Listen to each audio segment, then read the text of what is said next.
Welcome back. Love Boat Project, episode number 54. With me, as always, is my co-host, Mike Robertson. Ahoy, Mike. How are you? Good. Happy belated Father's Day, since Father's Day was yesterday, Mm-hmm. for those of you listening upon release. Interesting that we had an episode. Of course, they didn't know that this was going to be our Father's Day episode, but anyone is a parent on this episode. The only person who might be is Steubing, and that's sketchy at best. So It's funny, I thought about this episode in terms of Father's Day. And I started to think of the Steubing thing, and the thing that brought me right back out of it was the whole Julie had a crush on him in the cruise director school. I can't look at him in the same light. I can't look at him as this fatherly figure after what happened last week. And it's interesting you say that, because I think there's a version of that thought that kind of colors that whole scene with Joanna in the crow's nest there. It's you're right. It's the thing. I didn't intend to start bashing on Steubing, but it's the thing. Ready. I'm always ready for some I know Steubing bashing. You always have a couple in your quiver. So. Coming in hot. Yeah. The thing about him being this sage, dishing out words of wisdom, I guess you could sell that to me if it was consistently utilized, but not like last week when he's hitting on what's her name. And yeah, it's just, and it's the thing we've talked about from Jump Street with him is he's not nearly as old as they're portraying him. And so that really throws it off too, Nor is tall, sir. Nor is tall. I still can't get past lest that. we not forget it. The man is 5'8". No, that might be the biggest takeaway of season 3, no matter what happens. So, and that wraps up season 3. No, it is weird watching this again. I just felt like number one, and I won't harp on it. Well, I'll try not to harp on it. It seems like this is another episode coming off last week's episode where that whole crush thing sort of weirded me out. Yeah, you have an episode like this where it's not really a Steubing related episode, but the points where he sort of interjects himself into the story clearly shows that the man has nothing to do. Yeah. Nobody interrupts him from steering. It's never 2 tours. He gave 2 tours on this boat on a 3-day cruise that we saw. Like, who knows how many tours? It's just, he's like, the ruler of his own little world there. I think he falls into the trap that most of this quote unquote season, we've only seen 3 episodes, has, which is most of the good stuff went up in the first episode, and we're kind of just dealing with the scraps here the last couple of weeks. So, well, I am curious to see as we get closer to Vicky being on the ship, do they shift his character in that way away from? Is he less of a busybody because he now has some? I'm curious to see how they handle that. Does it change his character? Does it give him more integrity? Like, what's really different? And I will say, I'd be shocked if we get anything that is untoward between now and Vicky's arrival, because we're so close now. Yeah. Right? Like, it would be bad if, like, 2 weeks before she shows up, he's just like, he falls off the wagon. He just hits a bridge with the boat. He's roofing people in the dining room. Isaac's putting saran wrap on everyone's drinks. What's going on? God. Steubing's lost his mind. Yeah, because I think, and we said this last year when the Vicky stuff happened, and then it was so inconsistent afterwards for a little bit. But absolutely. I think they think this particular episode's version of Steubing, I think they think that's the character. Oof. Well, so I think you can do some levity in there and stuff too, but I think like moral fiber, sounding board for the stars of tomorrow. Jeez. Oh boy. The ballet stars of tomorrow. Good Lord. We are here, ladies and gentlemen, to talk about The Love Boat Season 3, episode number 4. titled "Going My Way," "Dance with Me," and "Doc, Be Patient." Original air date September 29th, 1979, in that super cozy 9 to 10 p.m. time slot. The what else is on segment, which is my favorite segment. It used to be the mailbag, but I've moved on to what else is on. Pressure's on you, mailbag writers. Gosh, reignite that mailbox flame. There are two strong candidates for a deeper dive, perhaps. The first one was on CBS at 9 p.m. It's the season premiere and series premiere. Ooh. Of a Big Seamus, Little Seamus. Big Seamus, Little Seamus aired from September 29th, 1979, and ended its run on October 6th, 1979, after two awful episodes, apparently. This series focused on a house detective at the Ansonia Hotel in Atlantic City and his 13-year-old son who solved crimes. They love a duo. I mean, that's essentially, isn't this BJ and the Bear in an Atlantic City casino? I mean, well, and that's ripped from the headlines, late 70s, early 80s Atlantic City. That's that's the mafia. That's all that stuff. So but to throw a kid in there kind of takes all the starch out of a hard-hitting, gritty crime. Yeah, I don't Plus, know. So he's a house detective for the hotel? He is, the house detective at the Ansonia Hotel in Atlantic City.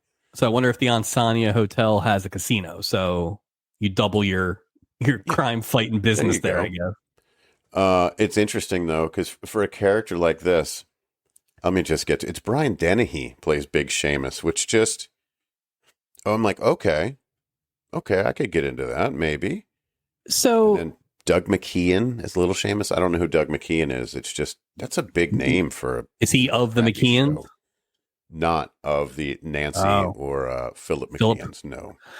That's probably what hurt him. So, what you be saying? If Philip was on this show, it would have been a hit. I'm just saying.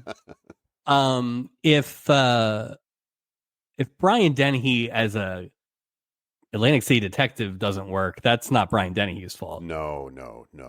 I would be curious. I know where you're getting. I feel like we might have to find this show because I'm more curious to see if it's actually bad or, I mean, this is I guess we can start talking about this as we go through these. And if this thing is canceled in 2 weeks, we're going to have a new show here in a few weeks. Yeah. I guess we can start talking about is the Love Boat the opponent you can't defeat, and they're just throwing these awful shows at it. So, well, I mean, before it was a lot of TV movies or movies, or an extended special like a Chips extended series, which sort of brings me to the other show at 9.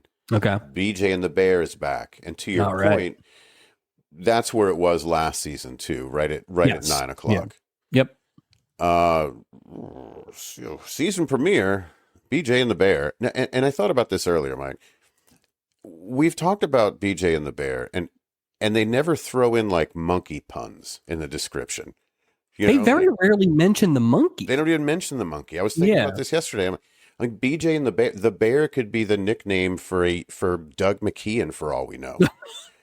It's just odd to me. It's like, BJ are monkeying around when they get a cup, they go bananas for nothing. The only thing I can think is they're saving all that for the TV Guide print ads with the photo. Or that was NBC, right? Yeah.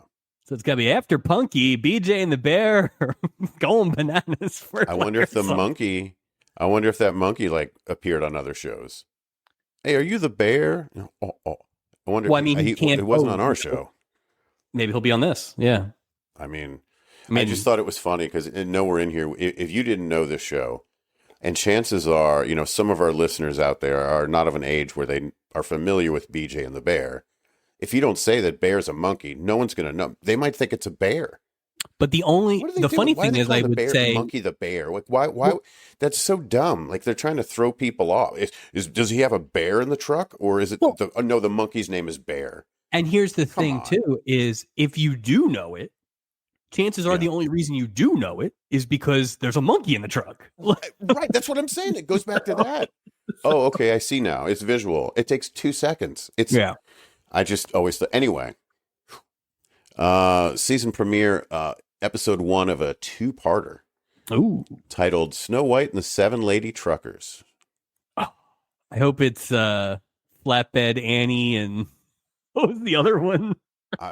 With Annie Potts, remember? Annie Potts. It's just BJ lends his help in organizing 7 female truckers to combat a gang of ruthless competitors. Speaking of ruthless competitors, special guest star Andre the Giant.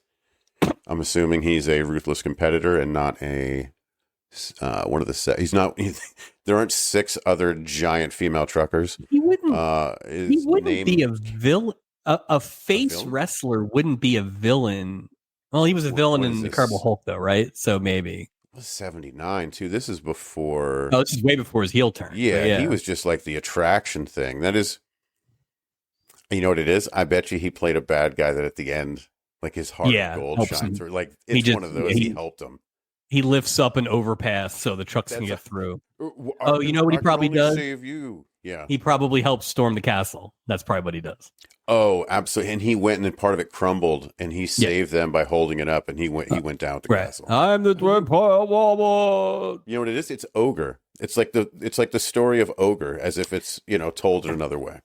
Can we just twist this into watching Princess Bride for a bonus episode? Yeah, we're going to pause this real quick. or WrestleMania 3.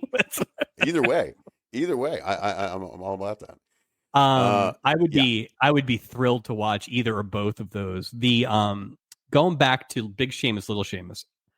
So American Girls, 5 episodes, we think, 5 or 6 before it got canceled. Yeah, 2 is wild. How does something like that get made if it only lasts? Because this isn't the pilot, so there had to be something that sold them. Well, this made me think. Yeah. This made me think, and I'm not saying this is the case. Sure. This is the only show I know of that had 1 episode and then was canceled. So this is a very specific memory. The Phillies were in the 1993 World Series, which was the last season that CBS had the playoffs. And so if you were watching the Phillies playoff run, you got 12 games worth of CBS commercials during the games. And they incessantly ran an ad for their new show called South of Sunset, which starred Glenn Fry as a detective. So, wow. That's way okay. Well, that's Miami Vice. That's Smuggler's it's like, Blues. What is like that? One of those kind of things. Or what was the Smuggler's Run or something? Yeah, like that? It's one of those sort of. Wow. So I double checked just to make sure I was right. It only aired once. Its last episode was right after the World Series ended. It got the lowest rating for a fall network television debut ever at the time. Well, think about if you were, putting the World Series on and then it was, national. That was, it was a lot. There wasn't a lot else on. You have a show like that you're promoting and promoting and promoting. And we talked about this before where there were like CBS families, ABC family, you know what I mean? Different sort of, before the remote controls, you just kind of kept on the same thing. It's amazing the show must have been really bad if you do all that promotion. Well, here's a fun thing. What's that? As we go on tonight, I will tie in this fun fact with a later fun fact. So stay tuned for that. I love multiple fun facts. Mm-hmm. They build upon each other. And I love things to look forward to. Oh yeah, it's a breadcrumb. I do want to mention, there is a missing in action force, Fantasy Island this year. 10 o'clock is Heart to Heart. Fantastic show. I looked at the week prior and the week after. No Fantasy Island. So it's a little odd. I wonder if they're going to move it to another, like if they already have a hold on Saturday night, where else So do you put it? you could convince me either way that it's a Hmm. bit of a juggernaut, the spelling back to back, Yeah. or is it very similar? And to have them back to back maybe isn't as smart as having them like Tuesday and tonight or something like that. But I wonder if you're forcing people to choose. Like if you watch one, like do you really want to watch the other? And I say that to your point because they are so similar. It's the same idea essentially. Yeah. I wonder if that, or maybe it's a mid-season premiere. I don't know if they really did those that. Maybe When it was did on all when? summer and they have a Yeah. new one. I don't know. Interesting, because I don't think of Heart to Heart as a companion piece to Love Boat. No. So Simon and Simon, something like Right. that, sure. yeah, Which I believe was CBS. So at the, Hardcastle on McCormick. oh, now you're talking with the coyote with that car. Oh, it was badass. Well, I hope they come back because it's fun. It's fun to look them up just for the crazy guest stars that they have. Absolutely. Because wasn't so far the only time we've seen somebody double up was the Moon Expert was on both episodes or something. No, the Moon Expert, John Aston. And it Oh, was the week after he was the crazy person on the island. He was on there as like the complete opposite. yes. So no, I think that's the only one so far. Any other housekeeping before we hop on the boat here? Oh, actually, what am I doing? Yeah, I go haven't ahead. even read the synopsis. Oh my God, people, we are so lost in the sauce here. I'm You don't so even know what this is irritated with about. Stubing. The Stubing thing has got me so. All right, episode synopsis. It's only the 54th, 55th time we've done this. We were too busy talking about Brian Dennehy. Oh yeah, that's and true. Glenn Fry. Well, you know, episode synopsis. I didn't even go through the guest stars. What am I doing? Oh. Free Spirit Susie invites cab driver Mickey Shakespeare Greenbaum, if you're playing at home, to go with her on a cruise. Former dancer Marcy meddles in the affairs of her ex-partner Will, which upsets his current partner Joanna. That's a very literal explanation. Yeah. And ailing Adam is a tough patient for Dr. Emily Bradford. All right. Guest stars, Star Denius as Joanna Robbins. She was actually an accomplished ballet dancer. One and only appearance on the Love Boat. Yeah. Arlene Galunka as Susie Butterfield. Galunka. Lots of TV appearances, 60s and 70s. The word Galunka in Polish means pig's foot. Sure. We will see Arlene Pigsfoot again in season number 5. Galunka, I think, is the sound in Kerplunk on commercials. I can see the commercial in my head with those sticks. Oh, that was terrible at that game too.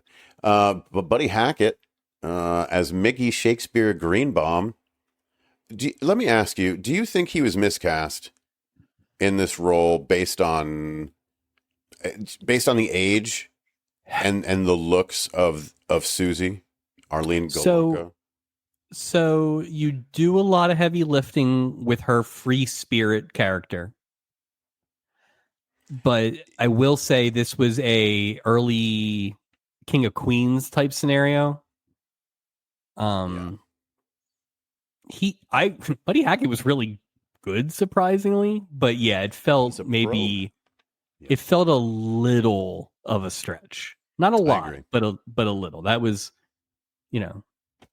I've seen weirder matches, but yeah. Well, he's so likable too. Yeah. So I think it works in his favor. Known mainly as a nightclub. What's up? Go ahead. I was just gonna say they never, and you really can't do this, but they never really were like, they didn't have Susie Buttermaker, whatever, kind of ever say it's not about looks, Shakespeare. Like she never said that, right? So I kind of wish she would have. Yeah. You know what though? But then you're admitting that so it kind of bursts the bubble. So better that way. And we're also assuming that this wasn't written specifically for Buddy Hackett, which I'm sure it wasn't. That's a good point. It's insert actor here. It could have been anybody. Yeah. Known mainly as a nightclub comic, was one of the biggest headliners in the history of Las Vegas. Let me ask you this, Mike. Yeah. Yes, sir. Who would you have cast in the Buddy Hackett role to maybe line it up a little more realistically? Somebody we've seen so far, because it can't be a Uric type. It can't be too much. It's almost got to be like in between. If Bob Denver hadn't appeared already as a 50-year-old high school reunion person. What about speaking of Bob Denver, what about Sonny Paul Williams? No, not Paul Williams. Don't get me the guy. I love Paul Russ Randall, the other guy. He's better than Bob Denver was. Or bring back Mike. How about Mike Kelly? Wheelchair. He's the coolest guy in the world. Yeah. Yeah. Those people. I felt like Buddy. I got a nugget on Mike Kelly too. I got so many nuggets on this episode. My God. Many. Yeah. Stay tuned. We will see Mr. Hackett again in season 5. Carol Lawrence is Marcy McGuire. Boo, we won't see him at the boo. cab stand. No, you won't see him for that company. That company's probably looking for him. Like, do you know how much somebody stole the? He owes them a car. Carol Lawrence played Marcy. I'm hitting the boo button repeatedly. If you're wondering what I'm doing, she is the former wife of Robert Goulet, famous for her role as Maria in West Side Story, and we will see her again in season 5. Lots of season 5ers. Was driving me crazy because I was like, that's a pretty big deal. West Side Story. Why is that name not familiar? She was on the Broadway run, but they bumped her from the movie for previously mentioned character Natalie Wood. So really, yeah. So she got the shaft, which is the way things worked a lot, I think, back then. Natalie Wood just had more cachet, but oddly enough, Natalie Wood was dubbed in the singing portions by a third person. So, well, I guess you can't go back to Carol Lawrence. No, and go, hey, Carol, we love your singing voice. We love it. We love it. We love it. How about that's the hard. How about you help us out? Yeah. In fact, I think that's what Adam West wanted. He was so mad that he wasn't in contention for the first Batman movie. I remember reading that what he really wanted was like a younger athletic person to play Batman, but he would be the voice of Batman. Not Bruce Wayne, but just the Batman. Just like, bro. No, and again, I heard completely wrong. I heard that they asked Adam West to be Maria in West Side Story. So he would have taken it too. He would have taken it. It would have been amazing. And the Oscar goes to Adam West as Maria. Adam West Side Story. Adam West Side Story. Write that down. Well, done and dusted. Oh, that's funny. Next, we have John Meehan as William Delaney, 321 Australian. Although his accent is, you can't really tell what it is. It's he's Australian, but he's trying to put on like maybe a French. I don't even know what it is. Little robot in there. A lot of robot in there. This is his only Love Boat appearance. Thank God. Oh, we're in trouble. We're in trouble when these guys are clearly ballerina guys. Like, it's not good. So. No, like, don't give this guy a soliloquy. Looking over the boat. Just push him. Just don't. I got no time for it. Susan Sullivan is Dr. Emily Bradford. 157 episodes of Falcon Crest. Good Lord. She's been on a ton of TV shows from 1964 to 2018. Oddly, this is her only Love Boat appearance for somebody that was on TV all the time. Maybe which is disappointing because this is our first of what I assume will be many It's a Living stars. Oh, very nice. Absolute classic. I loved It's a Living. One of the heavy rerun shows. Underrated. Yeah. And a lot of Cheryl Lee Ralph, who is a big star on Abbott Elementary now, was towards the end of It's a Living. So that show put out some stars for years. So how is that show? Have you seen that show? Abbott? Oh, yeah. Of course. Yeah, it's great. It's absolutely great. And honestly, except for they don't call Quizzo because that's not a term anywhere except in Philadelphia. Or it's very true to Did Philadelphia Johnny stuff. Q trademark that? Is that what it is? It's They couldn't it's appear. very Is he in true the to show? Philadelphia stuff, which you know I'm a Okay. snob about. So Well, of course. it's very good. So I will check that out. yeah. Any other housekeeping? Now that I've remembered to do the guests and everything else. Anything else to go over So before we get going? since I've been breadcrumbing this like crazy, I'm going to Yeah. save my other note for later. But I knew we were in trouble, Yeah. and this is something that you have pointed out many times. I knew we were in trouble this week when I saw there were 3 different directors. Yeah. That does seem to be a hallmark of not a great episode. I wonder, do you think they cut it up by time? Like the director goes, you have this, then the second you have this, you have this. If it's 44 minutes, do they get equal parts, I wonder? Well, I think that's the script though, right? But this one guy had how many dance sequences? I'm just wondering, does that count towards... Yeah, but there really wasn't that much in there. No, that's what I'm saying. There was as much dancing as there was story, basically. I think that the 3 director thing is for when not everyone is available at one time, or the script is not interlocking and they can kind of shoot these. Because I was very conscious of trying to see who actually was involved in the different things. Mm-hmm. And if you notice, the ballerina thing is mainly just Steubing. They have like a cutaway shot of the rest of the crew, but never actually interacting with the other guests. So you know what? My guess is that one was done like at a much different, because of all the massive choreography that was needed for that. Well, so I kind of think this episode didn't. I wonder when this episode was recorded. I didn't pay attention to Julie's hair, and I should have. Julie's hair is in where we're at now for season 3. Okay. Yeah. I just, because you remember before they had them all weird and out of order, Yes. and they would kind of jam them in. Now I think that was our barometer. I think this jives, and I think there's a couple other things, including like crew casual wear that kind of stick with season 3. So I think that part's good, but I think it's just one of those things where early in the season, I mean, these ballerina people, if they're real ballerina people, they maybe had to jigger the schedule a little bit to make promoting? So here we go, Mike. All right, it's time to get on the boat. We begin with Mickey Shakespeare Greenbaum, cab driver. He's dropping off Susie Butterfield at the ship. Tells Susie he's writing a book about all of his weird passengers. Susie said she was stood up for the cruise. Tells Susie the guy who stood her up for this cruise is nuts or a meshuggah. All right. She starts to leave, but she invites Shakespeare on board with her. He calls her a quote-unquote banana, but he agrees to join her. I guess guess she's not much of a banana, is she? He calls her a banana, but BJ and the Bear descriptions can't include banana at all. It's contractually, we can't say. We just said banana more now than they've said. Yeah. We have an episode with banana in the title, but they don't. Yeah. They don't even have one. No monkeying around, no nothing, Ugh. Don't be such a chimp. You could have Chimpleton. You could do something like,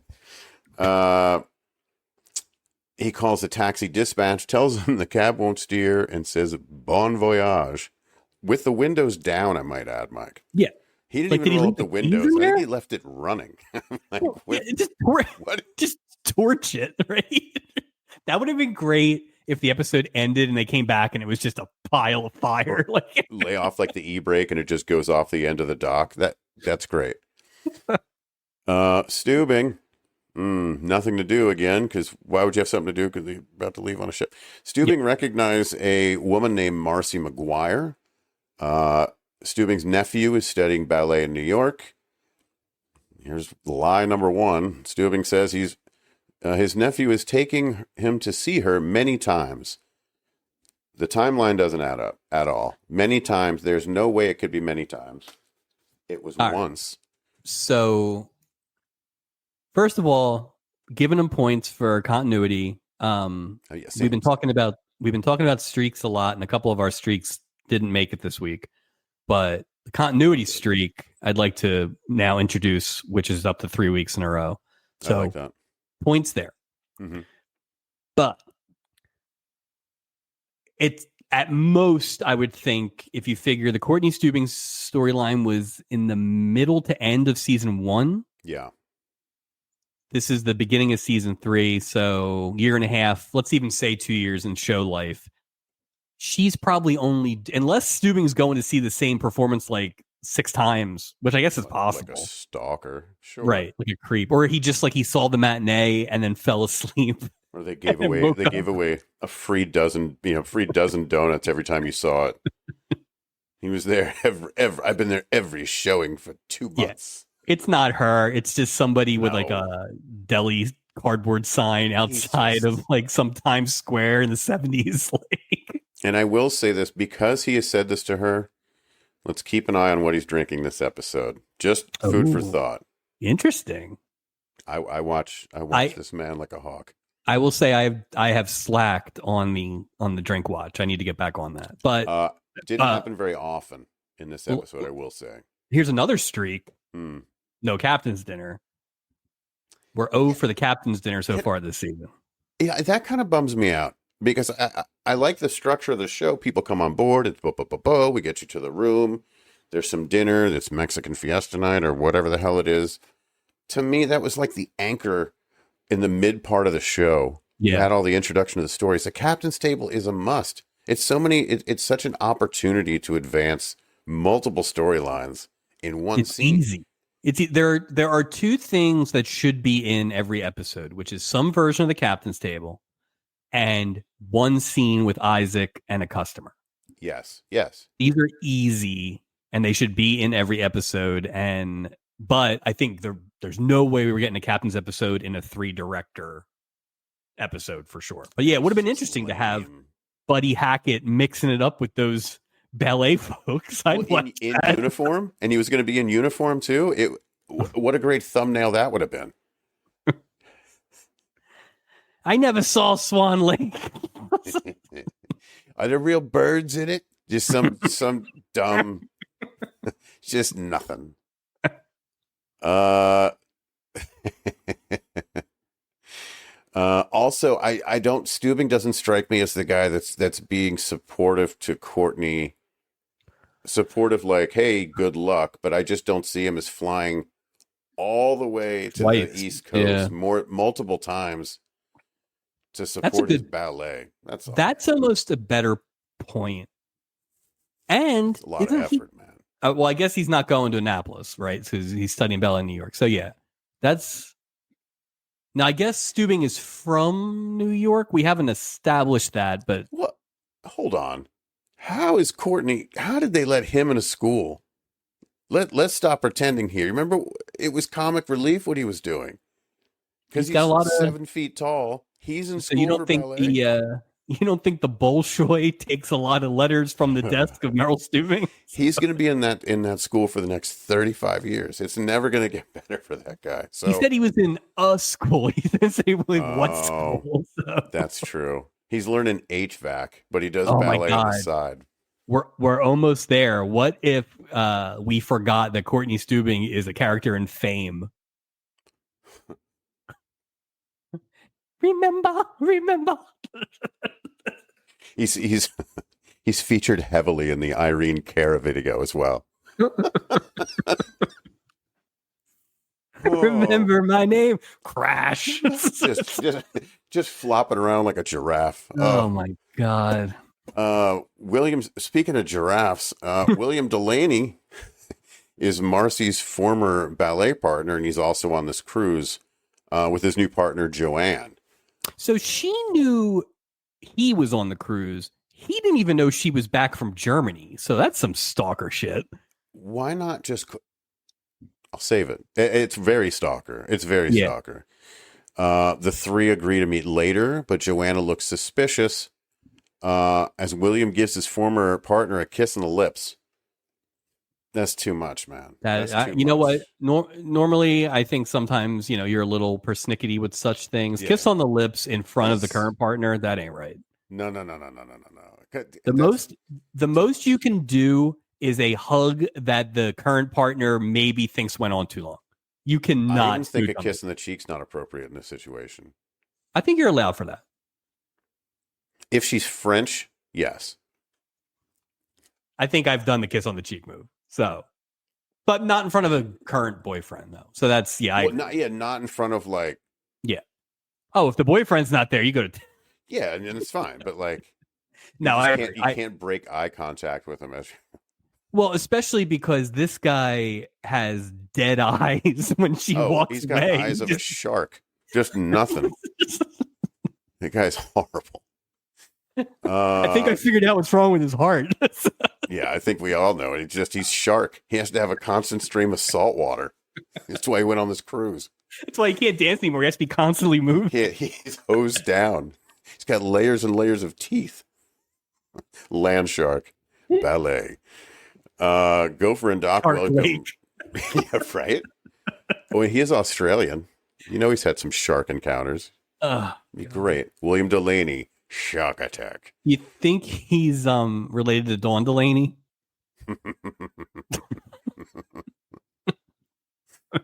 That's funny. This episode stinks already. Yeah, it's bad if we're talking to Dawn Delaney jokes at 36 minutes in. Oh boy. Gopher and Doc, they welcome Emily Bradford. She notices that Doc looks a little flushed. Dr. Bradford offers to check him out, but he's like, I'm fine. Yeah. I'm fine. Little forward. I mean, it wasn't like he was hawking a lung up there. Well, he wasn't beat red. He wasn't covered in sweat. It's like, hey, beeswax. Yeah. Hey, listen, I just did so much cocaine in the bathroom. You don't even know. Have you delivered a baby on a boat? Probably not. Probably haven't, have you? I'm still sweating from the twins. Still. That was 44 episodes ago. I'm still sweating. Damaged liver function. His hips don't work anymore from all the twin thrusting. He's shot. Poor Doc. Doc does say, I'm under the constant supervision of one of the finest physicians I know. I even give myself a professional discount. Boom. Like, bug off, Bradford. We hear the blast of the boat's horn, and we are ready to leave. No ticker tape, but a lot of wide shots, which is surprising given the amount of dancing we're about to deal with here. Yeah, this is by far a Paddington boat situation. This whole episode. Anytime you're going to get 2 dance numbers, it's a Paddington boat situation. 2 ballet. Sorry, 2 ballet dance numbers and a practice. Yeah, it's so much dancing. Oh, it's like, don't dance the story. Just tell me the story. Yeah, I don't need you to dance it.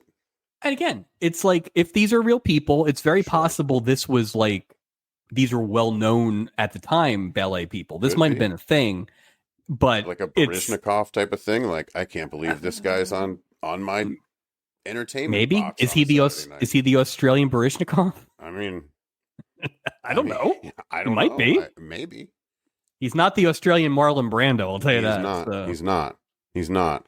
Although Baryshnikov, I might have to check again, does not have the dead eyes of a shark. So. And this guy was eating coral during breaks. He's just, I'm all right. I'm just chewing on some coral. Wasn't Baryshnikov in a movie, like a double movie with Gene Hackman? He was in a movie with Gregory Hines, that tap. Well, that's a dancing movie. But I think he was in an actual movie with Gene Hackman. He was. I think he was supposed to protect him or something. There was some. Yeah, I think he was a dancer. But I always remember there was a scene in an elevator. So great description. Wow. Tell me, what was your favorite part? It was my most and least favorite part. I like how it has nothing to do with the fact that Baryshnikov's in the movie. It's just... I like the fact that we have mentioned so many people that have nothing to do with this show. tells you about the quality of this episode we're discussing. Susie and Shakespeare walking by the cabins. Susie asks where her cabin is. If you're playing at home, it's Promenade Deck, cabin 348. Julie asks Shakespeare if he's Mr. Patterson, who was the guy that was supposed to share the room. Susie asks Shakespeare for his last name, which I said earlier is Greenbaum.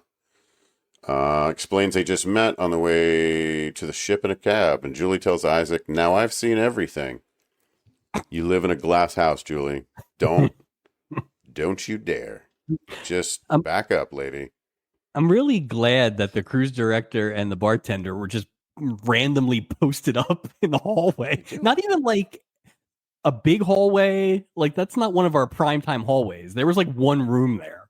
Well, it's not like they were walking and ran into the guests. They were Right. just standing there. Standing Like, there. what? Standing What are you outside guys? someone else's room. Like someone had passed Jeez. away and that happened. They didn't know how to handle it. Oh boy. Uh, we see a waiter walking around the pool deck, and he's walking on the pool deck to deliver the drinks. Maybe very nervous. Thought that was just you're crazy. No lessons have been learned from when Ray Bolger ordered that vodka and Isaac fell to his death. Plus, I'm thinking too. I'm looking at all these drinks, and Mike, as someone who enjoys a pool, I hope they're plastic. Because I got nervous seeing. I felt like there was a lot of glassware on the pool lid. That is an excellent point, and I don't know if the hard plastic that is almost glass looking that exists today was a thing back then. They had styrofoam. Yeah, I that's an excellent question. Yeah, once you get glass around the pool deck, that's game over. So I remember we got bartending. Somebody broke a glass over the ice, and that's worst case scenario because you got to drain the whole thing. You got to clean the whole thing. But I know, I don't go. I mean, what am I going to drink out of a glass bottle? Like milk? I was at what am I going to do? I was at a pool this weekend. Yeah. And I only had a bottle of beer, and I still dumped it into a plastic cup. Because you're a conscientious pool goer. I am. So I love the pool, but you got to respect the pool rules. Yeah, running, and that's just a nightmare because you never really know if you got everything. So, well, and you just hope that other people are as cognizant to that sort of, like you need that to happen. And when I see a waiter walking across the slippery deck to put a glass down, I'm like, Jesus, what are you? The thing is, that's not the waiter's decision. That's the princess's line's decision. Imagine the insurance they'd have to get. Be like, no. We encourage them to drink out of a glass in the pool. Like everything's glass. Do you think Steubing, signed off on that? There's some sort of weird, no one should drink anyway or something. He thought somebody wanted his autograph. He's so about himself. He's like, sure. Good point. Yeah, good point. He didn't give a crap. Joanna asked William if he was ever in, wow, we really got off on that one. Joanna asked William if he was ever in love with his old ballet partner. Mike, I don't know if you knew this, but Shark-Eyed William reminds Joanna of the second law of ballet, which is never be jealous of old partners. I believe it's second law. So, boy. I kept waiting for the third law to be diplomatic immunity. Mr. Riggs. Oh, that's funny. And of course, rule number one of ballet is to mind your toes. That's such a weird jump from the first rule to the second rule. Like the first rule what's very all helpful. Toes? It's all toes. Mind your toes. Second of all, don't ask where you've been. You can ask one question a day. That's rule 3. And you can't eat. You can eat only chewing gum. Something crazy. Cigarettes and chewing gum. Don't eat. You know what rule 3 should be, or rule 1 even should be? HIPAA, because we later find out that the medical records for poor Bill here are getting passed around in Germany pretty frequently. Everybody, it's international. There's no HIPAA. Yeah. There's no consent. There's no internet. And this creepy stalker, Molly Maguire, already knows that he's got a bad ticker. Because his doctor just like printed them all out and stuck them in bottles. He must have thrown 20 of them in the Atlantic. They're in ketchup Go where bottles. you're intended to go, medical news. Oh boy. Gopher and Doc are walking the Lido deck when Doc needs a minute to sit down. Is he hungover? Is he? I don't know. He keeps denying he's coming down with something, but he almost passes out when he stands, and the music gets very dramatic. We need to. We all need to agree on the Love Boat here. We need to have a legitimate. I'm sick. I'm faint. Whatever. Yes. Because this is the same motion that that the older pregnant lady had at the end of season 2. You're saying Adam's with child. He's in the family way. Child. it's unnecessarily dramatic. Like, I'm sorry. We've all been sick. We've all been very sick, but this is Sure. Well, it's like he can't even sort of like hide it. Like right. sometimes, like if you feel sick like that, you don't like have to go with it per se. You know what you do? You do the move where you stand up too quick and it's like, oof. You Or do you one just of lean those. a little bit or He something, but he's just he went down. He went in a down motion more than anyone did in the season 2 opener last year in the Hurricane. gravity. Yeah, well, you know what it is. I think that the doctor got concerned because of the dramatic change in music. She's like, "Oh, good Oh, Lord, I yeah. need to be more concerned." You know what it was? He was going down on the floor to reach for his Bricker script. He thought we were getting another episode of Bricker. All of a sudden, we hear bassoon in the background. Oh no! uh, Gopher asks if Doctor has something serious. Can he have his stereo? Boom, boom. We're in Ensenada already. I don't know. Did they add an extra engine on this ship? This thing is. Here we go. Get on the boat. Well, Ensenada. we don't have a handy map, so maybe Ensenada No. is very close to. Maybe it's near the totem pole. It's either For all we know. We haven't been to Ensenada in a while. It's been a while. It's usually it's always the same, but yeah. Puerto Vallarta Yeah, is usually that's the like. end. I bet if we went back and counted all the regular stops, that's the lowest frequented. I want to say, I think Ensenada was the one for the Halloween cruise because it was such a quick cruise. Oh, that's a good point. Because they were very vocal that this was 3 days. Like usually we can figure out it's quick, but this they was were like beating the drums, like 3-day cruise. Yeah, off the bat. Yeah. Don't get your hopes up. Just don't worry. Ship arrives and we see Susie cracking up when Shakespeare arrives on deck wearing shorts he got in the gift shop. I didn't think they were bad looking shorts. I didn't really see. No. You know what occurred to me weird. Is though it's not like I know a lot about late 70s fashion in terms of like sizing and stuff, but I guess you didn't see baggy clothes back then. So we don't think it looked bad because but he's not an athletic man in any way, shape, or form. No, I thought it was a good look for a larger gentleman, but my guess is they were baggy for the day. So fair enough. Just not stylish. Well, everything else was so. Well, thank God he didn't have high-thighed, like running shorts type bathing.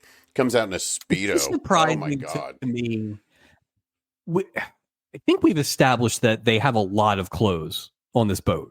Stores, a lot of boutiques.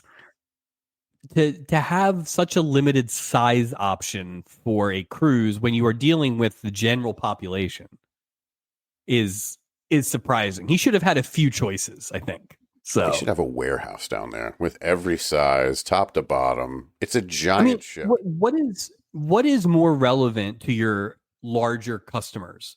Pearls or, an extra pair of pants Shorts. For a bigger dude? A bathing suit, perhaps? Right. Something you might have forgotten. Yeah. That's like, I was at a wedding one time and it was in the city and we weren't living in the city that the wedding was at. And so I forgot my undershirt and I just thought, oh, that'll be easy to find. And it was a weekend, but I think I went to like 4 stores and couldn't find just, a pack of undershirts. Where did you go? I ended up having to buy like a $20 undershirt at some fancy ass store. So, did you go to undershirt? Is that where you made your mistake? Is that you can't go there first? The funny thing is, it's a pretty great undershirt, and I still have it, and I wear it to all my fancy occasions. So. What makes it a $20? I don't get it. Like, what about it? Looks like silky. Really? Yeah. Good collar, no bacon collar or anything like that. Oh, great collar. It's a great shirt. Like if you're only gonna have one undershirt, that's the one you should buy. Next time I see you, I really want to see this undershirt. I just got to know for myself. All right. Well, it's easy for me to find in my drawer because it's like the frozen envelope. It's like you can feel it right away. So. It's the only one I ever needed. It replaces every undershirt. It's a Swiss Army undershirt. Joanna and William are balleting. They're doing their practice in an empty Acapulco lounge. Here comes Marcy. Boo button. Boo. Says Joanna's brilliant, but gives her a few tips anyway. Because Joanna says, any ideas for William? And Marcy says, I have a lot of ideas for William. The first thing is I'm going to chum the water first to get him to come closer to the boat. This this tip that she gives Not much is of a they're tip, doing. sir. I don't know all the ballet terms. I don't know if you'd look them up like shuffleboard terms, but basically, William's on this side of the room, Joanne's on this side of the room. There's no And difference. she does a lot of spinning. And Sure.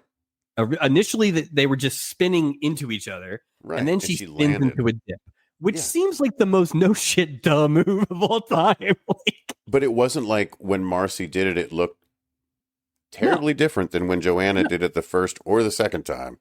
No, like this. Like, yeah, give me a. why don't you just walk up and kiss double him? McDougal twist. Go up and kiss the shark on the lips again. Go ahead, Marcy. Mark your territory. What if she had done the spin and then like stabbed her? And that'd be welcome to the German ballet. It's a very different. William asks Joanna to take a break. Marcy invites William to move to Germany and teach for her company. She thinks William's getting too old to be a performer. The shark doesn't like the Australian shark doesn't like this, and he leaves. Let me just. I'm in the best shape in my life. I'm in the prime of my life. I ain't had a heart attack. He's just this guy. We see a shirtless Doc, and this time it's not bottom pajamas, top pajama situation. He's being examined. Bernie Capel pops that top. Oh, and I've never seen a man. He's top 5 proud of that chest hair. Oh my God, chest hair, the equal tan. Like there's no lines there. And it's funny. It's almost like if you were balding or bald like that, balding, it was almost a look. Like Doc has a look. He's losing his hair, clearly. Yeah.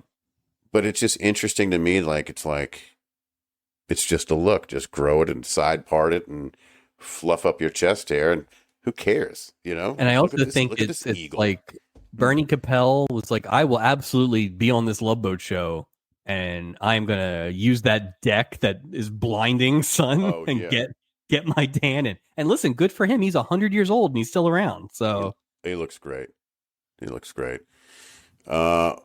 Turns out Doc has the 24-hour flu.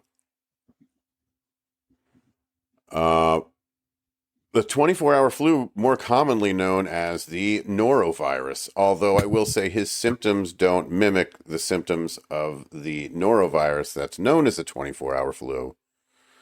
Norovirus is vomiting, diarrhea, abdominal pain, cramps. Apparently, Doc has fainting and sweating. I don't know what that's...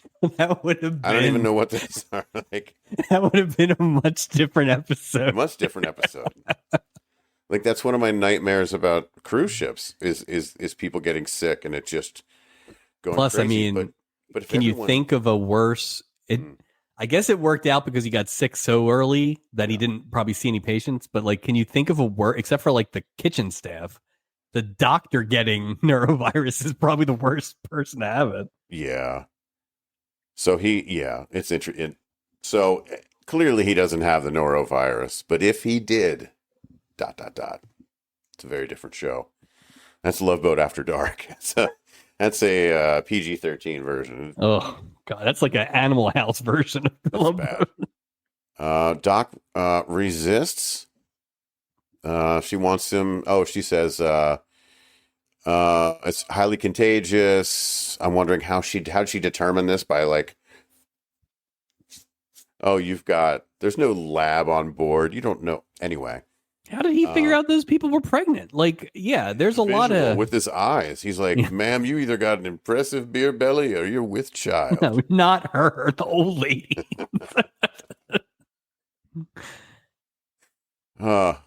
He puts his hand on people's stomach and until he either feels a kick or he doesn't feel a kick. If he doesn't, he's got a dog.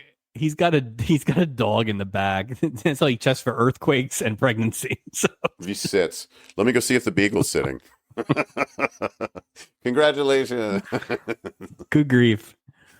Doc resists, but he almost collapses when he stands again. Again, more dramatic music. Acting. Doc says, a little nap won't hurt. I got to say, it's very early. It's only 3 episodes in, but no one is winning the best crew member No, yet. no, it's a bunch of declawed cats trying to get this trophy. Uh, Shakespeare and Susie, they're sharing the same drink, which I thought was weird. Like, does one ticket not equal drink? We'll get to it. They're trying to pick out dates for each other as they walk by different people, and they're sort of making fun of each potential date. They look like they're having a fantastic time. Yeah. Shakespeare asks Susie what she's looking for in a guy. Here we go, Mike. I wrote it down. Four things and only 4 things. 4 things. That's a lot. Free spirit. Okay. Not bogged down by convention. Isn't that sort of free spirit? Sorta. That's like a definition of free spirit. Yeah, like 1A and 1. Well, it's like, I'm a free spirit, but I'm very bogged down by convention. Yeah. That wouldn't fit. It's the banker hippie. Oh, no, not the banker hippie. Can we regulate this free spiritness? Just, I'm only free spirited from 5 p.m. to 7 a.m. Woo! And then I buckle it down. Free spirit, not bogged down by convention. Witty and sensitive. Witty, Okay. sensitive, free spirit, not bogged down by convention. So if they had said 3 things, that's a pretty good list. She could have said not bogged down by convention. I guess. Well, you could be a free spirit and terribly Not unfunny. Imagine just the most serious person in the world. Well, you're I just love not nature. good at. You're just not good at being funny. Like that's a thing. I wouldn't know, but No, some I people wouldn't must know not that. be funny. Some people, that's got to be terrible. Susie asks Shakespeare what he's looking for, and he says he's not looking. Liar. When we go to our first commercial break.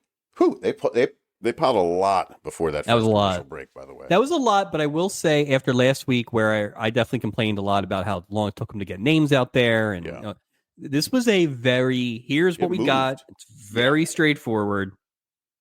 It's not necessarily good, but like there were no gaps. Yeah, there's no smoke and mirrors about it. It is what it is. It's 44 minutes of entertainment, like it or not. And you don't have to think very hard about this week. No, not at all. We hear an announcement that Joanna and William will be performing a As did do from Swan Lake. Sure. What's that? That is a dance duet performed by a male and female dancer. Pas de deux. Pas de deux? Pas de deux. Not past the duchy? Not past the Duchy, none of that. Okay. I made a note. I hope they perform early because William is old. Yeah, this is a 5 p.m. show. He's exhausted. The dance thing went at 5:43 when the dance finally. Well, that's why he has heart problems. They dance for too long. Make it quick. Make it snappy. What are you doing? 2 hours? You can't half-ass a pas de deux. This is the worst pas de deux I've ever seen. Suck le bleu. This pas de deux. It's awful. It's a frog legs are in the air. Boo, le boo. William tells Joanna that Marcy offered him a teaching job in Germany. And Joanna thinks William, you're at the peak of your career, shark eyes. And she says, we'll show him tonight. We'll get him. We'll show him. We're going to ballet so hard in the Acapulco Lounge. We'll show them all. We'll show them all. We'll show them. We give them the best de deux. Doc's in bed. Here comes Dr. Bradford, approaching him with a shot. I have some medical background. Mike, I have no idea what this could be. There's so much liquid. There's a water park inside of that syringe. There's nothing it could possibly be that you would give to somebody. What? Penicillin? Is it supposed to be penicillin?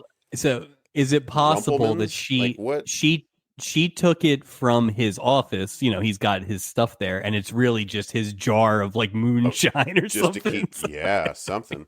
I'll give you 1 cc.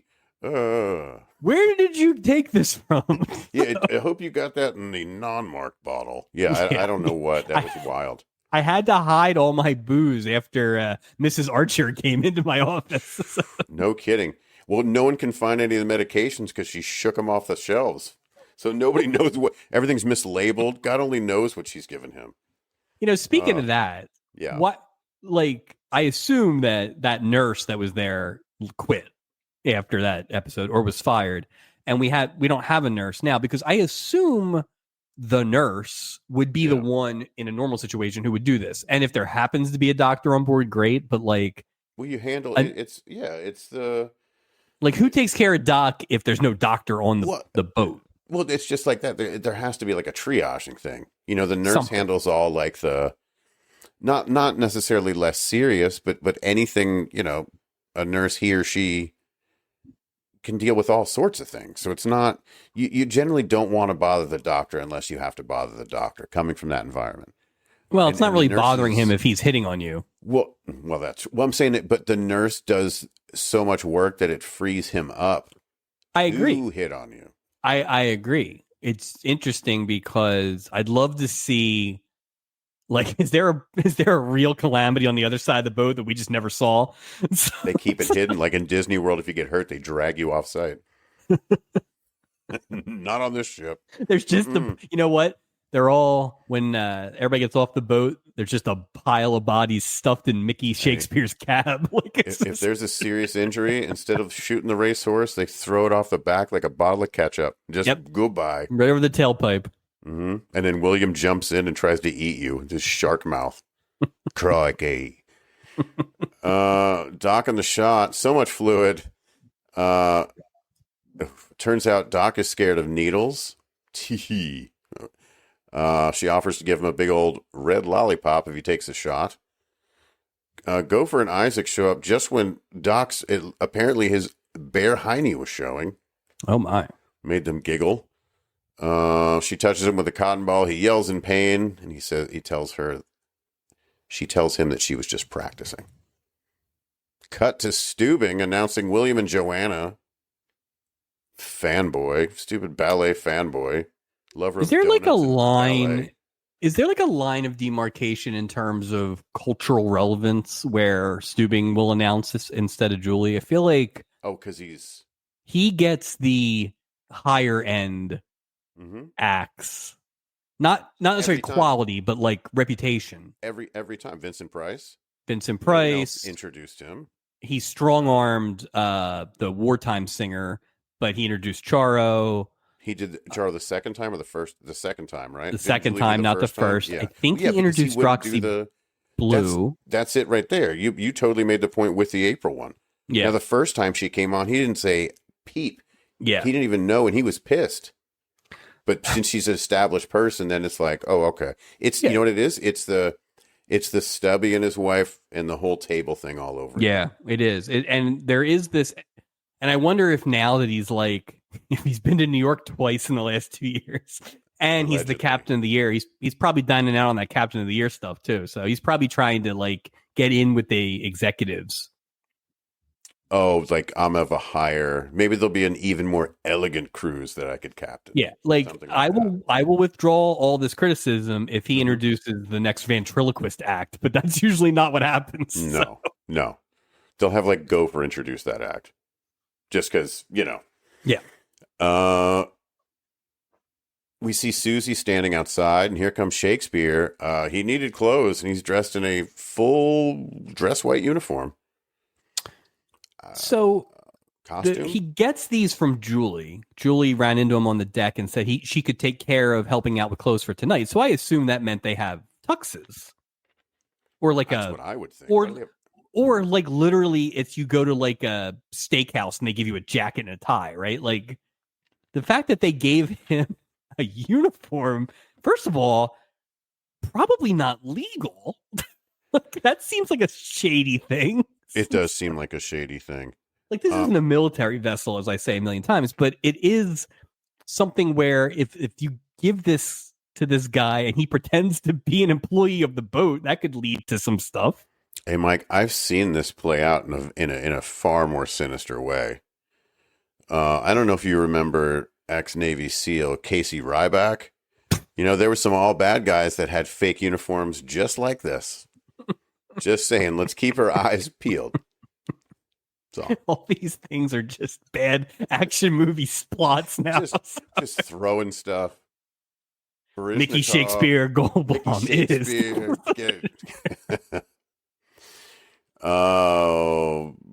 he asked Susie, Shakespeare asked Susie to have dinner with him. Susie says, let's have a drink out here first. They have one drink, meaning let me have the majority of this drink and you can have a couple sips of this. So we've never really gotten consistency in terms of all-inclusive or not. No. And my guess is this a-hole that ditched her didn't pay for the good tickets.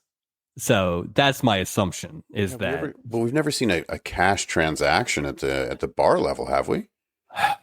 Other than I'm trying to remember if we've even. I've seen tips. Leslie Nielsen, maybe. Bill. Didn't Leslie Nielsen give him like a $5 or something for a couple drinks? That might have been a tip.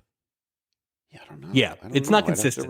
No, it's not. It's not. And then we have seen the sign to the room, which if we treat this like a hotel makes the most sense. I know when I've done all inclusives, it's assigned back to the room. Yeah. Yeah. So that would be my assumption. It's interesting. And the room was clearly for 2 people. Right. So it's like, maybe that's the $37 room. If you pay for the $38 room, you get the maybe that's the boom boom package. room. It's the boom boom room. The boom boom room with the cardboard beds. Just wonderful. Yes. Well, this is 90-degree angle. I'm pretty sure this is the Frank Costanza bedroom from last season. Yeah. So there used to be a door. They repurposed that wall and put that door there. Yeah. In case you're the Scarecrow or Ben Stiller. Oh, Captain Stupid. Oh. William and Joanna are still balleting, and I see Steubing's drinking something. Uh-oh. It's clear it's over ice. It appears to be water, Mike. It appears to be water. And we're back to more balleting. This does go on for, in my opinion, entirely too long. No offense to ballet fans. 2 segments is a lot of balleting. It's too much. Well, just wait. There's more. Steubing tells Marcy that Joanna takes his breath away. I don't know much about ballet. Oh, and Marcy says, and Williams too, I'm afraid. Boo button. Boo hiss, hiss, boo.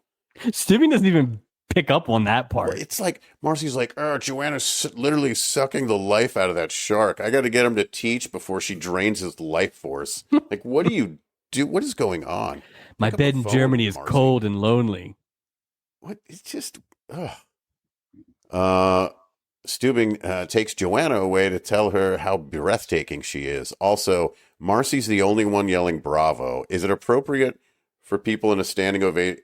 Like, if one person says bravo, is that really a bravo? Or is it like diving where you throw out the highest and lowest scores and you kind of go from there? Well, again, it's like, and I'm not trying to say the cruise is full of rubes every week, but I just don't know that ballet is accessible to everyone. And so I don't know what the rules would be that this crackpot is saying bravo. Do I have to do it? Is it call and response? Like, if I'm on this cruise and they announce that the ballet is going to go on, I'm not making my way to the Acapulco Lounge. Period. What are you going to do? I don't know. That's it. No That's captain's it, table. I mean, you're only there for 3 days. You got to do all the entertainment. I guess I can. It didn't seem like a big crowd. No, I can stare at the moon like everyone else does. Great. I'm so glad I went on this cruise. I got a moon at home. It's the same stupid moon. We all see this. I wish there was water. Oh, I wish there was some sort of expert that could help me with this. If only there was a shark to tell me more about the ocean. Crikey, here I come, mate. Oh boy. William grabs the wall as if he's dizzy. Another fainting. It's this one's actually worse because he says he's going back to the cabin. Well, he exerted himself a bit. I mean, I can see this more than Doc just. Fair, but I'm saying he says he's going back to the cabin. Somehow Steubing asks Joanne to dance with him, which he's such a busybody, dude. And then he goes and I was worried when he grabbed for that wall because I bet you those sets are not too sturdy. So they were like, easy, don't lean on it, shock man. And the thing is, Marcy sees it, but she does not. But she'll budge to stand up to bravo somebody by herself, but she will not make a move or let anyone know that this guy looks like he could pass out. Well, Mike, you don't throw your reel in the water if the fish is going to jump in the boat. Just throw some salt water on him. He'll be fine. Just got to keep the water moving. Excuse me, Gopher, could you drag that body back to my room, please? Oh, oh boy. We see Doc, back to Doc. He's sweating and shivering, and he doesn't want Dr. Bradford to leave. He asks her to call her Adam. She tells him to call her Emily. He tells her that he's an awful patient. Yep. And Emily says she's not leaving, which... Yeah, I don't know. I mean... Come on. I get this, it. Men are babies. Men are babies when we're sick. Is this... Yeah. Men are babies when we're sick, but also doctors are heroes for the ill, which, sure, I guess. But... Okay. Yeah, I don't know. Plus, it's like, I was just waiting for them to put like a cold bag on his head at this point. He was like... It's just, cartoon sick. It's super cartoon sick, and it's easily like actable symptoms. There's nothing, and he's the worst to your cougher. point, he's not vomiting. No, he's not any of those things. It's not even. Marcy's now in William's cabin. She's heard rumors that William's health isn't so great, specifically his heart. Rumors. Where do you hear medical rumors when you haven't seen somebody? Like, you're in Germany. Well, rumors. The thing is, though, she also found out that he was on this boat. So my guess is she either bought Gary Collins's internet, or she's got his answering machine too, right? Or she's working with Courtney Steubing, or she's working with Joanna. Joanna just trying to get rid of this guy. Maybe. He's like, look, I got an outside of the box idea. We're going to kill him. Oh, maybe it's like that magician TV movie. They're going to try and scare him to death. It's a new sitcom. What do one magician and a human shark have in common? They're both trapped in a closet on a cruise ship. with Ken Breyer. With Ken Breyer, of all people. Oh. She wants him to teach for her and give Joanna the freedom to become the star she's meant to be. Oof. She starts caressing his cheek. just so weird, man. I don't like people touching me, man, but I sure as hell wouldn't want someone rubbing my cheek when I'm trying to have a conversation with them. What's wrong with this woman? He puts up 0 red lights on any of this stuff. Because he's boxer rocks, Mike. There's nothing there. I think he's stupid like a fox with this. I think he's okay with. You mean because here's the thing. Shock. Don't forget, like Joanna is his protege, which I think also insinuates naive. Yeah, and so that's a good point. I think he thinks he can have his Swan Lake and eat it too. So. Don't be fooled by his lifeless eyes. There's a brain. Black discs. Joanna walks in the cabin and she sees the weird face rubbing and she's out. William you gotta put that D&D sign on there, dude. How about lock the door, man? Lock the door, Marcy. Just put something like a bell. She wanted Joanna to come walking in. I think that's part 100%. Of it too. Yeah, 100%. If the kiss on the lips didn't make her mad enough, she's like, oh, I got her now. Well, there's one that comes up later, which is even funnier. It's weird. William finds her on deck and tries to explain he's accepting Marcy's offer. It's almost like breaking up with someone and going, you're too good for me. You know what I mean? There's it's not you, it's me. It's just, tells Joanna she's ready for bigger things. Joanna says that he's still in love with Marcy and says, you can jump overboard for all I care. I'm never balleting with you. It's weird because I think I needed like a couple sentences on, are they breaking up as a couple because they're breaking up as a partnership? Blurred lines, man. You never know. It's like, I don't understand why one. Well, our point. I get the impression if she's as good a ballet dancer as they make her out to be, she'll be around. She'll be available to dance in Germany. Like, well, it's almost like the example storyline that we have to go from is Disco. Disco Johnny where they were together. Like it was sort of. It must be complicated. I never fell in love with one of my ballet partners. Right. I don't know if other people have, but I've never. I won't ask because I know the second law. That's right. Of ballet. So yeah, I'll never know. I skipped the first one, and that was minding my toes. So, Shakespeare and Susan. He says he always tells a woman "I love you" too soon and scares her away.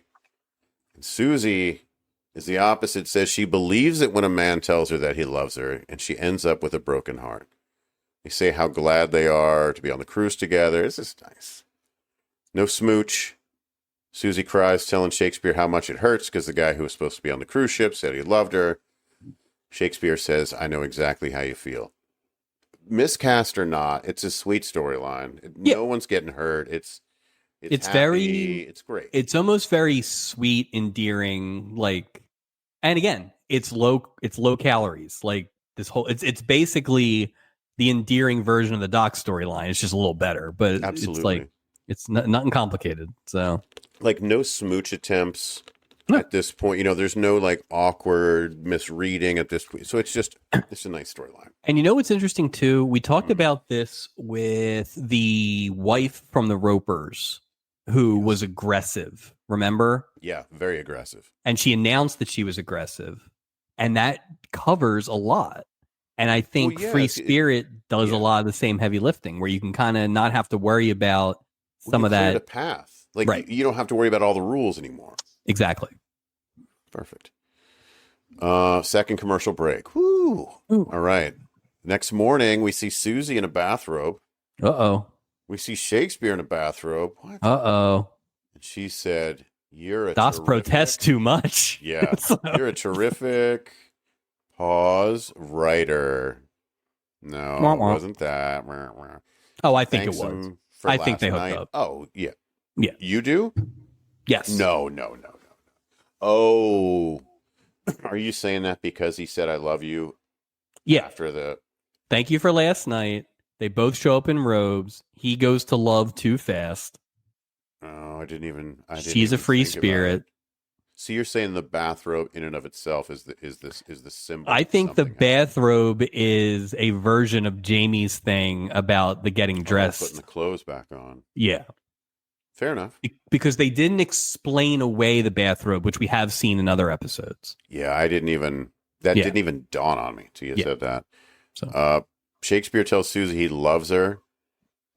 She kind of freaks out, doesn't know how to react, and leaves the room. Well, she told him not to say that. Yeah. Well, did she say not to say that, or did she say, like, this guy said it, and I always believe it when people say it? And she said, I hope I never hear it again. Oh, that's right. This was a little bit of hand-holding that she offered that he didn't follow. Well, he couldn't help himself. He's girl dumb. He's girl dumb. Completely he is girl dumb. So, Doc if you or someone you know is girl dumb. Oof, don't call me. Do not call me. We see Doc waking up the next morning. Dr. Bradford's still there, and she is not wearing half of Doc's pajamas, which is telling us that Doc really was sick. Boo. Doc's fever's gone. She orders breakfast for him, tells him that she'll check on him. She's going to check on the rest of his patients. He begs her to come back and take him onto the deck later for some sun, like he's some sort of like he's in a nursing home I didn't like but any of this. He got so meek. Just like, come on, man. Well, and ego. Like it ends up not being a move, but it almost felt like a move. But then it was lame for Doc to be a move. So yeah. Well, I felt like it was a move because the Jack LaLanne yellow shirt deal he was doing later. Steubing's giving Joanna a tour of the bridge that she didn't ask for. She is not impressed with Steubing because all he can say is, "This is the steering thingy." He didn't really say that. What's he doing? What's he going to show her? There's nothing. Beep boop beep boop. This is so I think we can confirm now that this is the new set for the season. This is the bridge. It's a weird angle. Well, we get two angles now. So last week when Julie and Tina were arguing, and I think Adam Rich showed up, that looked like his office with some stuff in it. This week they start in that part and then they walk forward into what is the deck looking out. I just wanted we've seen the bridge looking in when Connie Stevens was there. So I think we can build our diorama now of the bridge. So yeah, no, because I kind of in my mind I always wanted to look like the Enterprise deck. You know, big chair, a couple guys by the windows, like that. Yeah, I mean, I think the problem was if they just didn't make the back look exactly like his office, but it kind of That's a does good look like point. his office in the back, and then it has the crow's there's nest in some the front. But there's some holes in this set approach, but we're hopefully getting they'll there. We're tighten getting it there, up a though. bit. Yeah. Joanna tells Steubing William's leaving. Steubing says, "You're a star," and this is when it gets weird. Weirder. He tells her that she has an enormous gift, and this is a sign that it's time to be on your own. And then he says, "Your gift is a tremendous responsibility." Pause. And it belongs to everyone. What the fuck, man? This is what I'm talking about, dude. Yeah. Like, it's just He has said twice at least that he is a novice when it comes to ballet dancing and the world around it. He's already now decided that she's only the greatest dancer of all time and that she has no autonomy in her career. theoretically, she could be one of the worst dancers in the world. Right. Same. She's one of the two best or worst on the dancers ship Meryl right Steubing has now ever seen. that have performed in the Acapulco Lounge in the last 24 hours. Right. Stuff. Shakespeare sitting outside the bar talking to Isaac. This was kind of a funny, no drink in his hand. He's telling Isaac how he blew it by saying, "I love you." Susie walks up, and I think Shakespeare tells Isaac, like, for a bartender, you give terrible advice. Yeah, he never lets him get away. Steamrolled him. It was great. This goes back to what we were talking about earlier. This should be a bit every week in terms of Isaac gets 2 minutes with somebody. Absolutely. And that was clearly like just Buddy Hackett riffing a little bit. So I was kind of hoping for like an Isaac Gopher sort of comedic interlude, given that there was so much room in this episode. I like it. Well, I think that's also the problem when they have the three directors is there's not that like runner that goes through. Just think you could use it as a segue. I mean, somehow, these guys didn't have deck to deck, or those guys didn't have anything to do in this episode. No. So, Shakespeare interrupts Susie. Oh, sorry. Susie walks up and says she was thinking about what happened earlier. In case you forgot, they were in bathrobes. He said he loved her. She bugged out. She left. Shakespeare interrupts her and says that he was just, quote unquote, popping off, Mike. He was just popping off. Oh. And that nobody could fall in love after one day. He says they can just be friends. Not on this it boat. looks like Susie. It's not the friend boat. Come on, get with the program, Susie.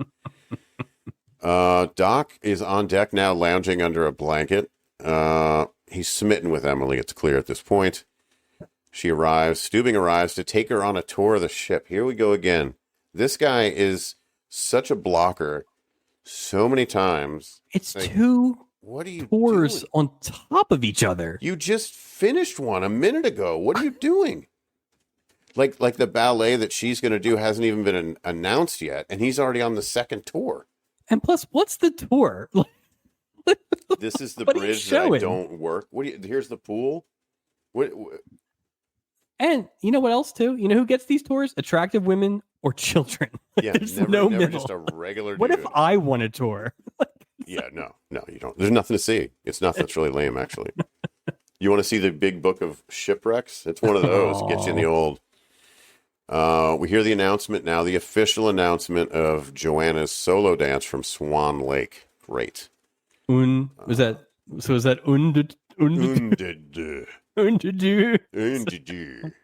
Also, is Swan Lake the only ballet that people would know that you have to use it twice? The only other one would be the Nutcracker. The only other one, but it's off season apparently.